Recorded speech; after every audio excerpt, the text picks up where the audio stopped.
गोरखपुर जबलपुर के पंसारी मोहल्ले के एक सोने घर का ताला तोड़कर चोरों ने सोने और चांदी के जेवरातों पर हाथ साफ कर दिया। पुलिस ने चोरों की तलाश शुरू की। गोपाल होटल के पास रहने वाली एक युवती को एक युवक वॉइस बदलकर मोबाइल पर परेशान कर रहा था। युवक महिला की आवाज में फोन पर युवती से आपत्तिजनक बातें करता और उसे मैसेज भी करता। युवती के पिता ने मामले की शिकायत गमापुर थाने में दर्ज करवाई। कोरोना काल में बेरोजगारों और नया बिजनेस शुरू करने वालों को भी साइबर ठग अपना शिकार बना रहे हैं। जबलपुर में रहने वाली एक महिला से साइबर ठग ने जियो मार्ट की फ्रेंचाइजी के नाम पर 15 लाख रुपए ठग लिए। शहर में अवैध शराब का कारोबार करने वालों के साथ ही मादक पदार्थों की तस्करी करने वाले भी सक्रिय हैं। गमापुर पुलिस और क्राइम ब्रांच की संयुक्त टीम ने 2 गांजा तस्करों को करीब 1.25 लाख रुपए कीमती 6 किलो गांजे के साथ दबोचा। भाजपा सांसद मेनका गांधी द्वारा जबलपुर के वेटनरी डॉक्टर्स को घटिया और शहर को और वेटनरी विश्वविद्यालय को घटिया कहे जाने को लेकर जनता में आक्रोश व्याप्त और राजनीति भी गर्मा गई। कांग्रेस कार्यकर्ताओं ने इस मामले में जबलपुर के सांसद राकेश सिंह पर मौन साधे रहने का आरोप लगाते हुए सिविल लाइन में विरोध प्रदर्शन किया।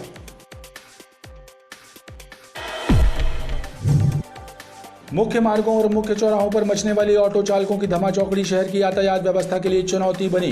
बीच सड़क पर ऑटो खड़ी करके सवारियों से हुज्जत करने वाले ऑटो चालकों के कारनामे लोगों को परेशान कर रहे हैं। जिला चिकित्सालय विक्टोरिया की लिफ्ट बीते 15 दिनों से बंद पड़ी है, जिसकी वजह से मरीजों और उनके परिजनों को परेशानियों का सामना करना पड़ रहा है। मरीज को उनके परिजन ही स्ट्रेचर पर लाद कर ऊपरी मंजिल तक पहुंचाते हैं, लेकिन जिम्मेदार अधिकारी इस ओर ध्यान नहीं दे रहे। पूर्व विधानसभा क्षेत्र में भाजपा कार्यकर्ताओं द्वारा वृक्षारोपण अभियान का शुभारंभ शीतलामाई क्षेत्र से किया गया, जहां 1 किलोमीटर तक रोड डिवाइडर के बीच पौधे रोपकर पर्यावरण संरक्षण के संकल्प को दोहराया गया। बिना मास्क लगाए मोटरसाइकिल पर 2 महिलाओं को लेकर जा रहे एक बाइक सवार को पुलिस ने मालवीय चौक पर चेकिंग के दौरान रोका तो वो पुलिस से उलझ गया। इस घटना से चेकिंग पॉइंट पर हंगामा खड़ा हो गया।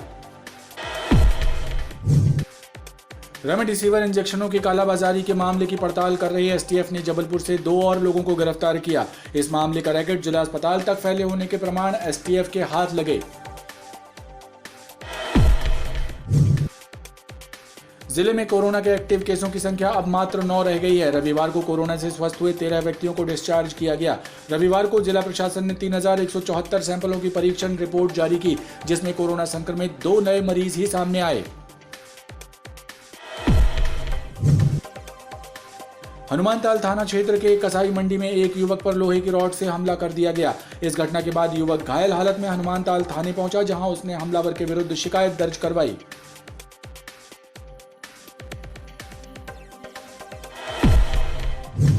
डीजल की बढ़ती कीमतों और अन्य समस्याओं को लेकर ट्रांसपोर्टर ने सरकार के प्रति नाराजगी जाहिर की है। ट्रांसपोर्टर सोमवार 28 जून को काला दिवस मनाएंगे और अगस्त के पहले सप्ताह से ट्रांसपोर्टर्स ने हड़ताल की चेतावनी भी दी है।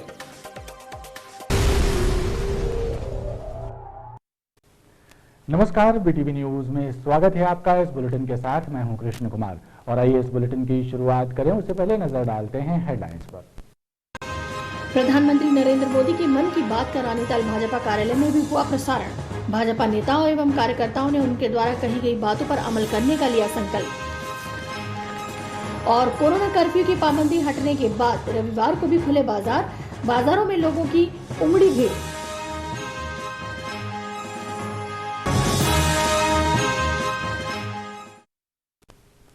भाजपा सांसद मेनका गांधी द्वारा जबलपुर के वेटनरी डॉक्टर्स को घटिया और शहर को और वेटनरी विश्वविद्यालय को घटिया कहे जाने को लेकर जनता में आक्रोश व्याप्त है और राजनीति भी गर्मा गई है। कांग्रेस कार्यकर्ताओं ने इस मामले में जबलपुर के सांसद राकेश सिंह पर मौन साधे रहने का आरोप लगाते हुए सिविल लाइन में विरोध प्रदर्शन किया। इस दौरान कांग्रेस कार्यकर्ताओं और पुलिस के बीच जमकर धक्का मुक्की हुई। एक डॉगी के गलत उपचार की बात करते हुए भाजपा सांसद मेनका गांधी ने जबलपुर के एक वेटनरी डॉक्टर को फटकार लगाते हुए अपशब्द कहने का एवं जबलपुर को और नानाजी देशमुख वेटनरी विश्वविद्यालय को घटिया कहे जाने वाला ऑडियो सोशल मीडिया पर कई दिनों से वायरल हो रहा है। इसकी वजह से सियासत गर्मा गई है।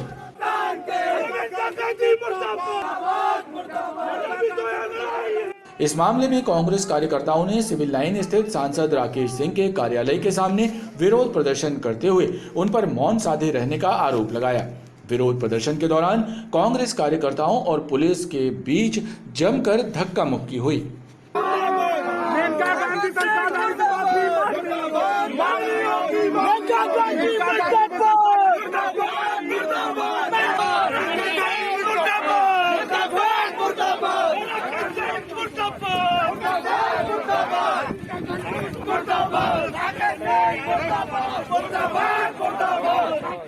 कांग्रेस कार्यकर्ताओं ने सांसद राकेश सिंह के नाम लिखा पत्र जिला प्रशासन को सौंपा है, जिसमें मांग की गई है कि शहरवासियों से मेनका गांधी को माफी मांगने के लिए कहा जाए।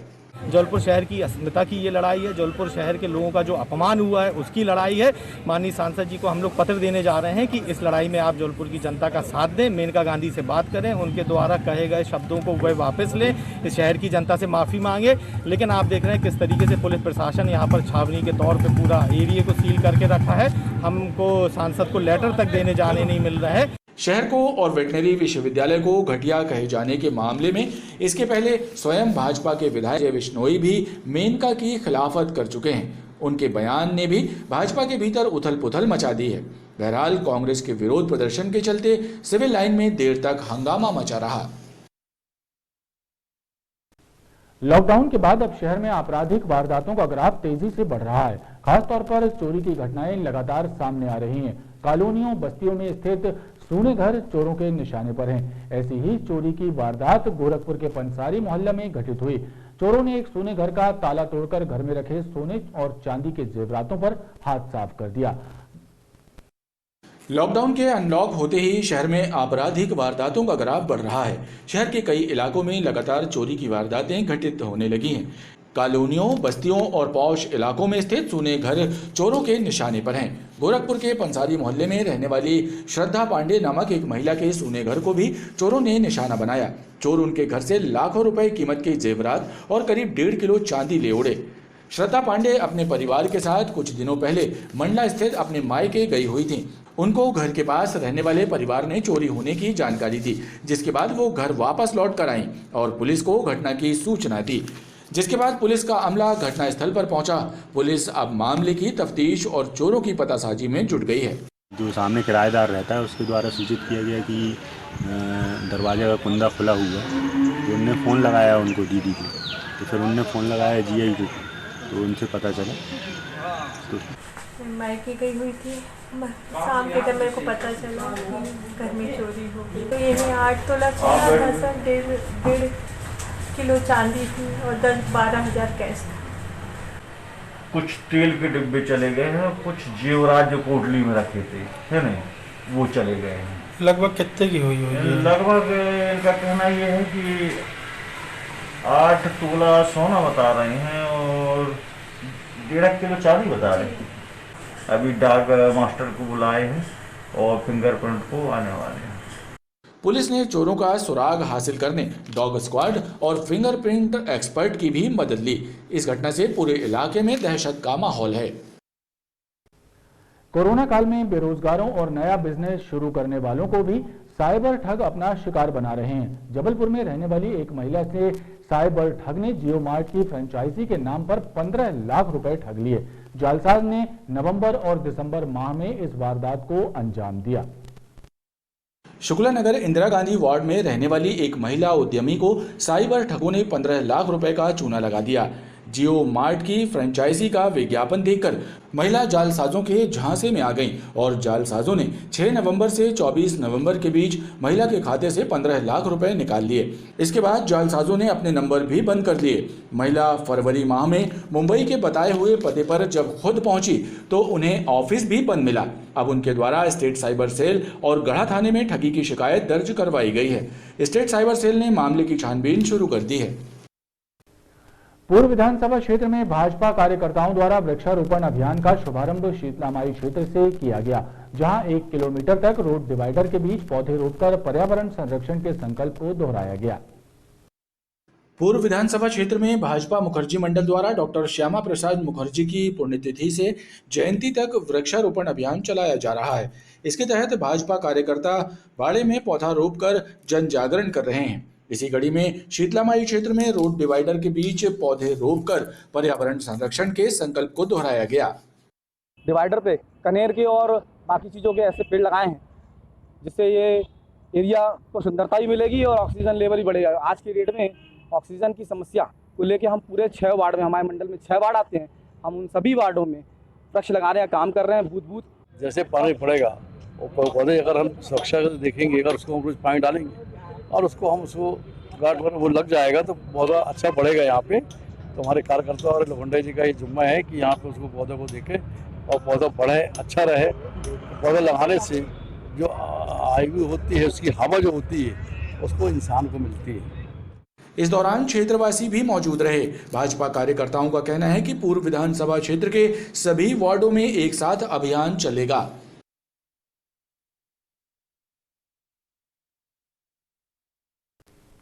जिला चिकित्सालय विक्टोरिया की लिफ्ट बीते 15 दिनों से बंद पड़ी है, जिसकी वजह से मरीजों और उनके परिजनों को परेशानियों का सामना करना पड़ता है। मरीजों को उनके परिजन ही स्ट्रेचर पर लादकर ऊपरी मंजिल तक पहुंचाते हैं, लेकिन जिम्मेदार अधिकारी इस ओर ध्यान तक नहीं दे रहे। लिफ्ट बंद है। मरीज के लिए उसके परिजन ही वार्ड बॉय बने हुए हैं और स्ट्रेचर पर लादकर मरीज को ऊपरी मंजिल पर ले जा रहे हैं। दिल को बेचैन कर देने वाला ये नज़ारा जिला चिकित्सालय विक्टोरिया का है, जहां स्टाफ की कमी तो है ही, अब पिछले 15 दिनों से हॉस्पिटल की लिफ्ट भी बंद पड़ी है। जिले के मुख्य अस्पताल का ही जब ये हाल है तो पूरी स्वास्थ्य व्यवस्थाओं का अंदाजा आसानी से लगाया जा सकता है। न स्ट्रेचर उठाने के लिए वार्ड बॉय हैं, न व्हील चेयर के लिए कोई सहयोगी है। पूरी मशक्कत परिजनों को ही करनी पड़ती है। मरीज की जान बचाने की गरज जो है। लिफ्ट भी बंद है, मरीज हाथों हाथ आ जा रहे हैं, खुद लेके जा रहा, आदमी लेके आ रहा। मतलब लिफ्ट किसके लिए? मरीजों के लिए। उन्हीं को उसका उपयोग नहीं। क्या चाहते हो आप? चालू होना चाहिए ना सर। बहुत परेशानी हो रही। कल भी ले गया था चेकअप कराने के लिए, तो ऐसे ही ले गया। कल मैं जिस दिन मैं ले आया था अपने से पकड़ के ले गया, ऊपर चढ़ाया, कोई हेल्प नहीं करता है। बहुत डर रहता है कि कहीं धोखे से गिर जाएं तो पेशेंट एक तो लग जाए चोट, उनको वैसे भी बीमार हैं। खास बात यह है कि जिम्मेदार अधिकारी इस तरफ ध्यान तक नहीं दे रहे हैं। रोगी कल्याण समिति के द्वारा लगवाई गई लिफ्ट हर 2-4 महीने में खराब क्यों हो जाती है, ये बात भी चर्चा का विषय बनी हुई है। बिना मास्क लगाए मोटरसाइकिल पर 2 महिलाओं को लेकर जा रहे एक बाइक सवार को पुलिस ने मालवीय चौक पर चेकिंग के दौरान रोका तो वो पुलिस से ही उलझ गया। इस घटना से चेकिंग पॉइंट पर हंगामा खड़ा हो गया। मामला बढ़ता देख पुलिस बाइक सवार और महिलाओं को थाने लेकर आई, जहां थाना प्रभारी ने उन्हें समझाइश देकर छोड़ दिया। दरअसल मालवीय चौक पर वाहन चेकिंग चल रही थी। इस दौरान एक बाइक सवार 2 महिलाओं को बैठाकर बाइक से जा रहा था। बाइक सवार ने मास्क नहीं लगाया था, जिस पर पुलिस ने उसे रोका, लेकिन बाइक चालक और महिलाएं पुलिस से ही उलझ गईं और मामला गर्मा गया। हालांकि बाद में पुलिस अधिकारियों के हस्तक्षेप से मामला शांत हो सका। आज चेकिंग के दौरान कोई 3 सवारी महिला के साथ निकले थे और मास्क भी नहीं लगाए थे, तो यहाँ जो चेकिंग में लगी थे उनसे थोड़ा वाद विवाद हुआ है। उनको समझाइश दी गई है, नंबर उनका नोट लिया है, हम कार्रवाई कर रहे हैं। रेमडेसिविर इंजेक्शनों की कालाबाजारी के मामले की पड़ताल कर रही एसटीएफ ने जबलपुर से 2 और लोगों को गिरफ्तार किया है। इस मामले का रैकेट जिला अस्पताल तक फैले होने के प्रमाण एसटीएफ के हाथ लगे, जिसके बाद एसटीएफ ने जिला अस्पताल से फर्जी पर्ची के आधार पर इंजेक्शन निकालने वाले अस्पताल के एक चिकित्सक के ड्राइवर और उसके एक सहयोगी को गिरफ्तार किया। जबलपुर में रेमडेसिविर इंजेक्शनों की कालाबाजारी करने वालों की लिस्ट लंबी होती जा रही है। एसटीएफ ने इस मामले में जिला अस्पताल के एक डॉक्टर के ड्राइवर आनंद पटेल के साथ अब उसके एक सहयोगी राहुल उर्फ जतिन सेन को भी गिरफ्तार किया है। बताया जाता है कि आनंद ने फर्जी पर्चियों के सहारे विक्टोरिया अस्पताल से अनुदान वाले रेमडेसिविर इंजेक्शन निकलवाए थे। इस कार्य में राहुल सेन ने उनकी मदद की थी। एसटीएफ ने आनंद के घर से कुछ पर्चियां और मरीजों के आधार कार्ड की फोटोकॉपियां बरामद की हैं। दरअसल 19 अप्रैल को एसटीएफ ने गंगानगर निवासी सुधीर सोनी और राहुल विश्वकर्मा को रेमडेसिविर इंजेक्शन की कालाबाजारी के मामले में पकड़ा था। ये लोग 19,000 रुपए में रेमडेसिविर की कालाबाजारी कर रहे थे। इस मामले में पड़ताल के बाद आशीष अस्पताल के डॉक्टर नीरज साहू और लाइफ मेडिसिटी अस्पताल के डॉक्टर जितेंद्र सिंह ठाकुर और संस्कारधानी पैथोलॉजी के पैथोलॉजिस्ट राकेश मालवीय की भी गिरफ्तारी की गई थी। पूछताछ में एसटीएफ को जानकारी मिली कि विक्टोरिया अस्पताल से भी कुछ इंजेक्शन निकालकर बेचे गए हैं, जिसकी जांच करते हुए 2 और लोगों को एसटीएफ ने गिरफ्तार किया है। हनुमानताल थाना क्षेत्र के कसाई मंडी में एक युवक पर लोहे की रॉड से हमला कर दिया गया। इस घटना के बाद युवक घायल हालत में हनुमानताल थाने पहुंचा, जहां उसने हमलावर के विरुद्ध शिकायत दर्ज करवाई। पुलिस ने मामले में एफआईआर दर्ज कर हमलावर की तलाश शुरू कर दी है। हनुमानताल के कसाई मंडी में गोहलपुर अमखेरा निवासी मोहम्मद जाफर नामक एक युवक पर पुरानी रंजिश के चलते महफूज खान नामक शख्स ने हमला कर दिया। हमलावर ने जाफर के सिर पर लोहे की रॉड से हमला किया, जिसके बाद वो घायल हो गया। जाफर घायल हालत में हनुमानताल थाने पहुंचा और शिकायत दर्ज करवाई। पुलिस ने उसे इलाज के लिए अस्पताल भेजा। खड़ा था और इसका किसी पुरानी बात पे से विवाद हुआ है। इसने बताया कि महफूज खान से इसका विवाद हुआ था और उसने किसी चीज़ से रॉड या ऐसा लोहे की किसी चीज़ से मारा है, जिसके सिर में चोट लगी है। चोट साधारण देखने पे तो साधारण ही लग रही थी, बाकी इसको एमएनसी के लिए भेजा गया है और इस पर मारपीट का मुकदमा दर्ज किया जा रहा है और शीघ्र ही आरोपियों को पकड़ के और अग्रिम कार्रवाई की जाएगी। पुलिस जाफर पर हमला करने वाले महफूज खान की तलाश कर रही है। मामले में एफआईआर दर्ज कर ली गई है। जिले में कोरोना के एक्टिव केसों की संख्या अब मात्र 9 रह गई है। रविवार को कोरोना से स्वस्थ हुए 13 व्यक्तियों को डिस्चार्ज किया गया। रविवार को जिला प्रशासन ने 3174 सैंपलों की परीक्षण रिपोर्ट जारी की, जिसमें कोरोना संक्रमित 2 नए मरीज ही सामने आए। जबलपुर जिले में कोरोना के एक्टिव केस भी अब घट रहे हैं। रविवार को बीते 24 घंटे में कोरोना से स्वस्थ हुए 13 व्यक्तियों को डिस्चार्ज किए जाने के बाद एक्टिव मरीजों की संख्या मात्र 9 रह गई है। हालांकि एक बार फिर सरकारी रिकॉर्ड में कोरोना संक्रमित एक मरीज की मृत्यु दर्ज की गई है। जिला प्रशासन द्वारा रविवार को 3174 सैंपलों की परीक्षण रिपोर्ट जारी की गई है, जिसमें कोरोना संक्रमित 2 नए मरीज सामने आए। जिले में कुल संक्रमितों की संख्या बढ़कर अब 50,562 हो गई है। वहीं अब तक कुल स्वस्थ हुए व्यक्तियों का आंकड़ा 49,882 है। जिले का रिकवरी रेट 98.56% दर्ज किया गया है। जिला प्रशासन द्वारा बीते 24 घंटे में 3,337 व्यक्तियों के सैंपल कोरोना टेस्ट के लिए भेजे गए हैं। अब तक कुल 6,93,758 व्यक्तियों के सैंपल कोरोना टेस्ट के लिए भेजे जा चुके हैं। मुख्य मार्गों और मुख्य चौराहों पर मचने वाली ऑटो चालकों की धमाचौकड़ी शहर की यातायात व्यवस्था के लिए चुनौती बनी हुई है। बीच सड़क पर ऑटो खड़ी करके सवारियों से हुज्जत करने वाले ऑटो चालकों के कारनामे लोगों को परेशान कर रहे हैं। ऑटो और आपे चालकों द्वारा सवारियों, खासतौर से महिलाओं को किए जाने वाले आपत्तिजनक कमेंट भी लोगों की परेशानी का कारण बन रहा है। शहर के मुख्य मार्गों और मुख्य चौराहों पर एक बार फिर ऑटो और आपे चालकों की धमाचौकड़ी शुरू हो गई है। सवारियों के इंतजार में ऑटो और आपे के चालक बीच सड़क पर वाहन खड़ा करके यातायात को बाधित करने में जहां सहायक बन रहे हैं, तो वहीं दूसरी ओर सवारियों से हुज्जत करने और महिलाओं को आपत्तिजनक कमेंट पास करने की कई घटनाएं भी लगातार सामने आ रही हैं, जिससे शहरवासियों में रोष व्याप्त है। बिना स्टॉप के जहाँ चाहे वहाँ खड़ा कर देते हैं, बीच रोड में ही खड़े करके सवारी को बैठाने लगते हैं और उसको यहाँ तक कि जो महिलाएं, बेटियां होती हैं उनके साथ अश्लील शब्दों का प्रयोग करता है। तरह तरह के कमेंट करते हैं जो कि अशोभनीय है। निश्चित रूप से यातायात विभाग इस पर ध्यान नहीं दे रहा है। कहीं भी गाड़ी मोड़ते हैं, लेफ्ट भी राइट भी, जहाँ जब जैसे उनको आवश्यकता पड़ी वहीं से बैक करके चल देते हैं। इंडिकेटर भी ऑटो के टूटे हुए रहते हैं। राहगीर अगर साइड में उतरना भी चाहता है या बैठना चाहता है तो बिना इंडिकेटर दिए ये गाड़ी कहीं पे भी मोड़ देते हैं और कहीं पे भी खड़ी कर देते हैं, जिससे यातायात में बाधा उत्पन्न होती है और जान माल को खतरा भी होता है। लेफ्ट टर्न हो या फिर मुख्य सड़कें, आपे और ऑटो की कतार सड़क पर देखी जा सकती है, लेकिन पुलिस और यातायात का अमला आंखें मूंद कर बैठा है, जिससे यातायात व्यवस्था तो प्रभावित हो ही रही है, लोग भी परेशान हैं। डीजल की बढ़ती कीमतों और अन्य समस्याओं को लेकर ट्रांसपोर्टर्स ने सरकार के प्रति नाराजगी जाहिर की है। ट्रांसपोर्टर्स सोमवार 28 जून को काला दिवस मनाएंगे और अगस्त के पहले सप्ताह से ट्रांसपोर्टर्स ने हड़ताल की चेतावनी भी दी है। ट्रक मालिकों और ट्रांसपोर्टर्स यूनियनों का कहना है कि डीजल की बढ़ती कीमतों ने ट्रांसपोर्ट व्यवसाय की कमर तोड़ दी है। डीजल की कीमतों में लगातार वृद्धि और परिवहन व्यवसाय की दुर्दशा के प्रति सरकार के उदासीन रवैये के विरोध में देश भर में सड़क परिवहन से ट्रांसपोर्टर्स ने 28 जून को काला दिवस मनाने की घोषणा की है। पूरे देश भर में काला दिवस मनाया जाएगा सरकार के खिलाफ, और सरकार से मांग है डीजल सस्ता करे, टोल टैक्स के रेट कम करे और भ्रष्टाचार को समाप्त करे। नहीं तो जुलाई के पहले वीक से बहुत ज़बरदस्त हड़ताल देश के अंदर पूरे ट्रक मालिक तमाम छोटी बड़ी यूनियन के साथ मिलकर करने वाले हैं, और उसका जो नतीजे होंगे, जो अव्यवस्था देश के अंदर फैलेगी, वो सरकार को भुगतनी पड़ेगी।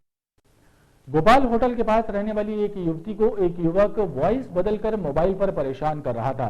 युवक महिला की आवाज में फोन पर युवती से आपत्तिजनक बातें करता और उसे मैसेज भी करता। युवती के पिता ने मामले की शिकायत घमापुर थाने में दर्ज करवाई। घमापुर पुलिस ने बताया कि गोपाल होटल के पास रहने वाली एक युवती के पिता ने शिकायत दर्ज करवाई थी कि उनकी पुत्री के मोबाइल पर कोई महिला फोन करके और मैसेज करके उसे आपत्तिजनक बात कर परेशान कर रही है। इस शिकायत पर पुलिस ने IT एक्ट का मामला दर्ज कर साइबर सेल की मदद ली। जांच करने पर पता चला कि शीतलामाई क्षेत्र में रहने वाला एक नितिन नाम का युवक मोबाइल पर वॉइस बदलकर युवती को परेशान कर रहा है, जिसके बाद पुलिस ने युवक को हिरासत में ले लिया है और मामले की विवेचना शुरू कर दी है। इसकी जांच साइबर सेल से करवाई गई थी, जो साइबर सेल की जांच पर शीतलामाई निवासी एक लड़के का पता चला कि इस व्यक्ति के द्वारा ये कार्रवाई की गई है, जिसे पुलिस द्वारा थाने में 67 IT एक्ट की कार्रवाई की गई। शहर में अवैध शराब का कारोबार करने वालों के साथ ही मादक पदार्थों की तस्करी करने वाले भी सक्रिय हैं। घमापुर पुलिस और क्राइम ब्रांच की संयुक्त टीम ने 2 गांजा तस्करों को करीब 1.25 लाख रुपए कीमती 6 किलो गांजे के साथ दबोचा है। गांजा तस्करों से 2 मोबाइल, मोटरसाइकिल और 3,000 रुपए भी जब्त किए गए हैं। दोनों आरोपियों के विरुद्ध पुलिस ने NDPS एक्ट के प्रावधानों के तहत प्रकरण दर्ज करते हुए मामले की विवेचना शुरू कर दी है। घमापुर और क्राइम ब्रांच ने सिद्धबाबा पहाड़ी के नीचे मैदान में गांजा लेकर खड़े 2 तस्करों को दबोच लिया। इनसे पुलिस ने 1.25 लाख रुपए कीमती 6 किलोग्राम गांजा जब्त किया है। पूछताछ में एक आरोपी ने अपना नाम रोहित ठाकुर और दूसरे ने मोहम्मद इकराम बताया। इनसे 2 मोबाइल, 1 मोटरसाइकिल और 3,000 रुपए भी बरामद किए गए। दोनों के विरुद्ध NDPS एक्ट के प्रावधानों के तहत मामला दर्ज किया गया है। पुलिस के मुताबिक रोहित संजीवनी नगर गढ़ापुरवा के पास रहता है, वहीं इकराम पसियाना गोहलपुर का निवासी है। उनके पास एक मोटरसाइकिल, दो सफ़ेद कलर की बोरियां और मोबाइल वगैरह मिले, जिससे पूछताछ करने पर एवं चेक करने पर पाया गया कि उसमें गांजा था, जिनसे मौके पर ही कार्रवाई, जब्ती, गिरफ्तारी सारी कार्रवाई की गई है। पुलिस ने आरोपियों से गांजे की तस्करी के संबंध में पूछताछ कर कुछ जानकारी भी जुटाई है, जिसकी तस्दीक की जा रही है। दोनों के आपराधिक रिकॉर्ड की जानकारी भी पुलिस हासिल कर रही है। खबरों का क्रम लगातार जारी है, आप देखते रहिए BTV न्यूज।